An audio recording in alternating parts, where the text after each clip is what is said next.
from New York, Late Night Show with Faiq Siddiqui. Assalamu alaikum and welcome to the show. My name is Faiq Hussain Siddiqui. साहिबों, अक्सर लोग मुझसे पूछते हैं कि ये फरमाइए कि ये मुल्क कब ठीक होगा, कब तक ये लोग खजाना लूटेंगे, दुनिया में हमारी जग घसाई होती है, ये रिश्वत और ये जराइम बढ़ते ही चले जा रहे हैं, हमने जैसा मुल्क छोड़ा था आप जाते हैं तो उससे ज़्यादा नीचे हो, देखते हैं उसको और ज़्यादा नीचे गिर गया है। तो मैं उनसे एक सवाल पूछता हूँ, देखिए अगर कि किसी कुएं में कुत्ता गिर जाए और मर जाए और आप ये तवक्के करें कि वहाँ से आपको साफ सुथरा पानी मिलेगा बगैर बदबू का, तो ये मुमकिन नहीं है। ये उस वक्त मुमकिन होगा जब आप उस कुत्ते को निकाल कर कुएं से बाहर फेंकें, फिर 100 डोल पानी निकालें, थोड़ा इंतजार करें, उसके बाद पानी ठीक होगा। कुत्ता वहीं गिरा हुआ है और आप तवक्को रखते हैं कि पानी जो है बगैर बदबू के आएगा, तो ये मुमकिन नहीं है। पाकिस्तान में जब तक इस पार्लिमानी निज़ाम को नहीं बदलेंगे, जमहूरियत को नहीं, पार्लिमानी निज़ाम को नहीं बदलेंगे, कुछ नहीं बदलेगा। ये जो आप देखते हैं ना खूबसूरत सा हॉल, बड़ी असम्बली, उसमें बड़ी बड़ी कुर्सियों पे ये बैठे हुए लोग, ये वडेरे चौधरी और ये सरमायादार मफाद परस्त बिजनेसमैन, ये चाहते हैं लूट मार का ये सिलसिला खत्म ना हो, इसको ऐसे ही चलने दो। एक साहब फरमा रहे थे जो इनके हमनवा हैं, इनके भी तो पेड लोग हैं ना इनके पास जो इनके लिए प्रोपेगेंडा करते हैं। मुझे बड़ा अफसोस हुआ उनकी शख्सियत देखकर, कितने अच्छे वो मुझे लगते थे। कहेंगे ये बहुत पुरानी बात है फाइक साहब, ये सिस्टम ऐसे ही चलने दीजिए, फिर जो है निखरता जाएगा, पानी निखरता जाएगा और फिर ये ठीक हो जाएगा। साहब उसके बाद एक की हुकूमत आई, दूसरा गया, वो आई, ये आया, वो आई, ये आया, हालात खराब से खराबतर होते चले गए। अब पता है हालात कहां पे हैं? प्रैक्टिकली आप बैंकरप्ट हो चुके हैं, मुल्क बैंकरप्ट हो चुका है। ये पैसे इन्होंने इतने मार लिए हैं। ये तो इसकी कोशिश है इमरान खान की कि यहां से गए 3 अरब मांग के ले आए। मांगना बड़ी बुरी चीज होती है, पैसे का मांगना, इंसान शर्मिंदगी से मर जाता है। और ये इसी किस्म के आदमी इमरान खान, ये शर्मिंदगी से मर जाते हैं जाके, फिर भी सऊदी अरब से कहते हैं 3 अरब डॉलर दे दो, हैं इज्जत बचानी है, बैंकरप्ट हो जाएंगे। चाइना से कह रहे हैं, IMF से कह रहे हैं, बैंकरप्ट हो चुके थे आप।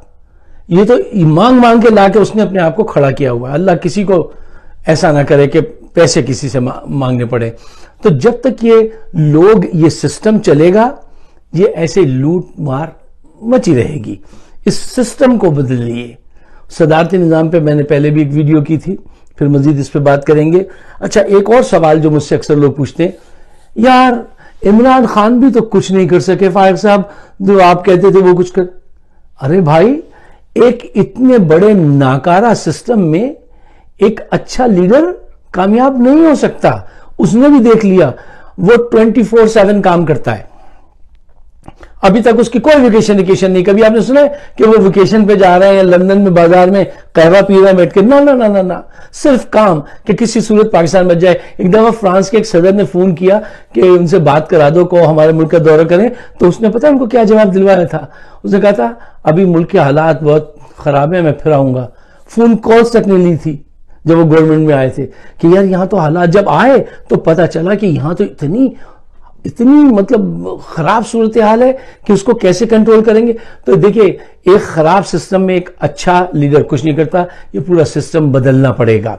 ये लोग जो असेंबली में बैठे हुए हैं, या इस मतलब हमें पता है किसको डिफीट देनी है, ये सिस्टम बदल के? चौधरी को, वडेरे को, मफाद परस्त बिजनेसमैन को। क्यों? ये चाहते हैं इसी की कंटिन्यूएशन रहे, 5 साल बाद ये इलेक्शन लड़े, इनको मोहर लग जाए, ये ऑथेंटिकेटेड हो जाए कि भाई ये वोट लेके जीते, फिर ये वजीर बने। जो लोग असेंबली में पहुंचते हैं वो इलेक्शन में खूब हराम माल लगाते हैं। फर्ज कीजिए किसी ने 1 करोड़ खर्च किया, तो वो जाके अपनी सीट अपने आप को बेच देता है 2 करोड़ में, अगर मेरा वोट चाहिए पार्लियामेंट में, या फिर वो वजीर बन के 10 करोड़ कमाता है। मतलब इसके अलावा कोई धंधा नहीं होता, कोई कानून साजी नहीं हो रही, कोई मुल्क अवाम का भला नहीं हो रहा है। उस असेंबली के कैफेटेरिया के बाहर लोग, मजदूर भूख से परेशान होते हैं, खाने को उनके पास 10 रुपए की रोटी नहीं होती, और उस पार्लियामेंट के लॉन्च में आप जाइए तो 3 या 5 रुपए में सस्ती रोटी मिलती है इन वडेरों को, इन असेंबली अरकान को। बाहर भूख से मजदूर मर रहा हो, तरस रहा होता है, और इनको अंदर डिस्काउंट रेट पे खाना दिया जाता है, इनको जो है डीए दिया जाता है। ये सिर्फ अय्याशी के अड्डे हैं ये असेंबलियां, और कुछ भी नहीं है। मैं आपसे कह रहा था ना कि एक खराब सिस्टम में एक अच्छा हुक्मरान क्या कर सकता है? कुछ नहीं कर सकता। इस पार्लिमानी निजाम ने हमको क्या दिया है मुझे बताइए। 30 साल हो गए उससे भी, यार 3 साल नहीं 30 साल से भी ऊपर हो चुके हैं। हुकूमत कैसे चलती है? इदारे चलाते हैं। इदारों को कौन चलाता है? तालीम याफ्ता लोग चलाते हैं। क्या आपके पास तालीम याफ्ता लोग हैं जो ये इदारे चला रहे हैं? सच्चाई से बताइए, क्या यहां ऐसा होता है? माशरे कैसे फलते फूलते हैं? जहां अदालत इंसाफ मुहैया करती है, अमीर और गरीब से यकसा सुलूक किया जाता है, क्या इस सिस्टम में ऐसा किया जा रहा है? ये सवालात खुद पूछिए, खुद ही जवाब दे लीजिए, मुझे जवाब न दीजिए। देखिए, आपकी जो माशरे में हो रहा है वो अपनी निगाहों से देखिए, और आईन इस बात की इजाजत देता है कि अगर कौमी असेंबली और सेनेट मिलकर इस पर डिबेट करें और राजी हों कि हाँ भाई रेफरेंडम कराना चाहिए, सदारती निजाम होना चाहिए, तो इसमें कोई हर्जा नहीं है। अब एहसान इकबाल, उनके तो पेट पे लात लगेगी, ठीक है ना, लूटने के दरवाजे बंद होंगे। जिस बेईमान के लूटने के दरवाजे बंद होंगे वो कहेगा ये बहुत जबरदस्त सिस्टम है। उनसे पूछिए 30 साल से इस सिस्टम ने क्या प्रोड्यूस किया है? इसने बड़े बड़े स्मगलर्स, मफाद परस्त बिजनेसमैन और तुम्हारे जैसे लोग पैदा किए हैं। ये हुकूमत क्यों नहीं छोड़ते? अगर किसी शरीफ आदमी को एक दफा गोली लग जाए तो सियासत छोड़ देगा। एहसान इकबाल को गोली लगी, उसने सियासत नहीं छोड़ी। वो आसिफ, इनके जो लीडर हैं, उनके मुंह पे जूते की पालिश मल दी, उसने सियासत नहीं छोड़ी। नवाज शरीफ को जूता फेंक के मारा, उसने सियासत नहीं छोड़ी। क्यों?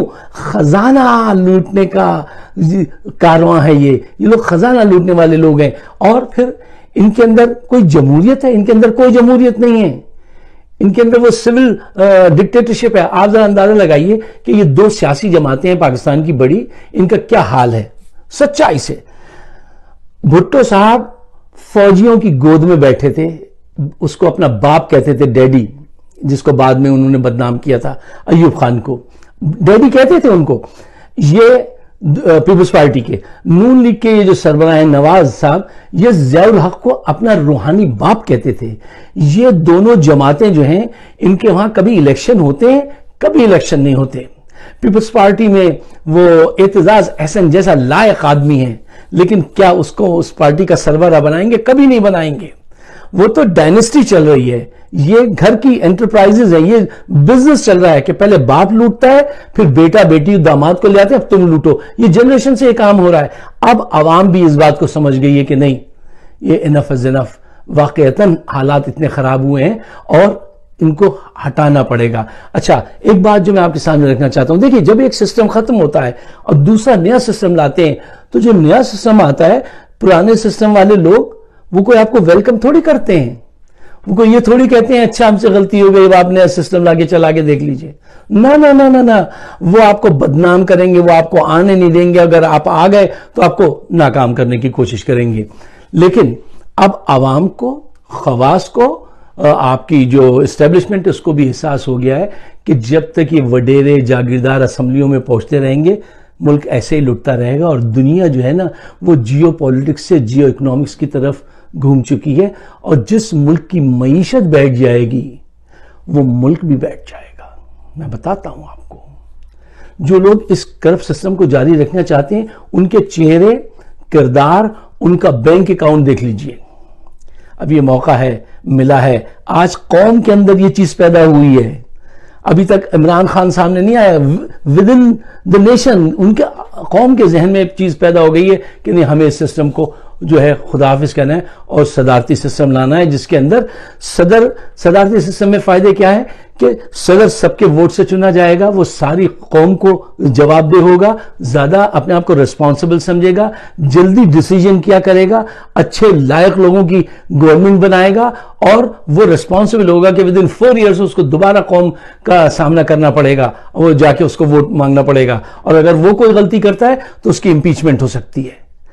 लेकिन वो वहां पे क्या होगा, पूरे ये सूबाई असेंबलियां खत्म, हर डिवीजन की अपनी एक लोकल गवर्नमेंट होगी, उनको वहां से पैसा दिया जाएगा, जो होगा वो लूटेंगे नीचे लेवल के लोग। लेकिन उनका लूटना जरा मुश्किल होगा, क्योंकि जब मोहल्ले के हैं ना आप, तो मोहल्ले वाला समझ जाएगा ये डबल मंजिला मकान कैसे बनाया है, कहां खा रहे हो, किससे, वो एक लफ्ज खांचा, कहां तुमने खांचा फिट किया है, ठीक है ना। तो वहां जरा ये शराब खाने पीने की बहुत कम हो जाएगी, और ये जो तासुब, नस्ली तासुब है, ये खत्म होगा।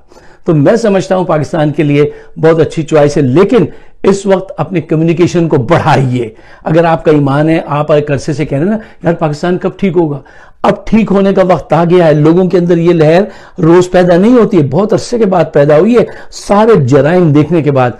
तो इस आवाज को, जो मेरी आवाज है, अगर आपके दिल की भी आवाज है, इसको अपनी हद तक महदूद मत रखिएगा प्लीज। पाकिस्तान के फ्यूचर के लिए इसको शेयर कीजिएगा। आप सबका बहुत बहुत शुक्रिया।